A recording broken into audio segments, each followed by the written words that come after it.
L'Asie fait son retour dans cette revue de presse. Bienvenue dans Planète Bourse.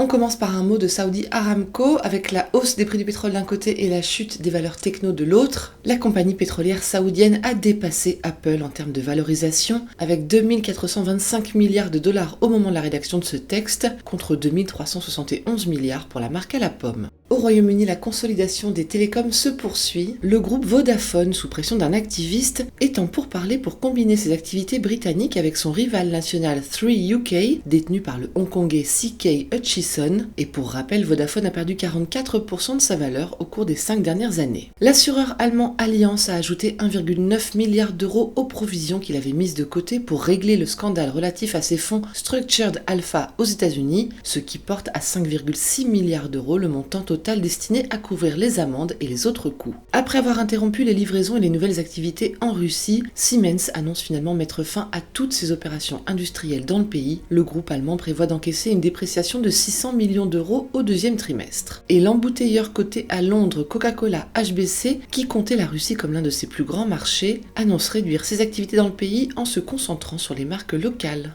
Aux États-Unis, le nouveau directeur financier de Moderna n'aura pas fait long feu. Jorge Gomez a quitté son poste une semaine après son arrivée en invoquant une enquête interne menée par son ancien employeur, Dentsply Sirona, sur des questions financières. Beyond Meat dévoile une perte trimestrielle plus importante que prévue en raison de la hausse des dépenses. Le fabricant de viande végétale a vivement dévissé après l'annonce. Disney surprend encore à la hausse. Le service de streaming a ajouté 7,9 millions de nouveaux abonnés au cours du dernier trimestre, largement plus que les prévisions, et sa division Parc à thème a plus que doublé ses revenus trimestriels pour les porter à 6,6 milliards de dollars. Airbnb a dévoilé une grande refonte de sa plateforme qui permettra d'orienter les touristes vers les zones où l'offre est plus grande et ainsi éviter de perdre des voyageurs en se concentrant non plus sur les lieux et les dates mais sur les types de logements et d'activités. Et Kohl's Corp a gagné la bataille interne qui l'opposait à l'investisseur activiste qui exigeait le remplacement de 10 administrateurs. Mais les ennuis ne sont pas terminés pour le détaillant, une vente est toujours envisagée, donc le titre a tout de même plié après l'annonce. En Asie, 26 milliards de dollars de pertes pour l'unité Vision Fund de SoftBank, un triste record pour l'investisseur japonais.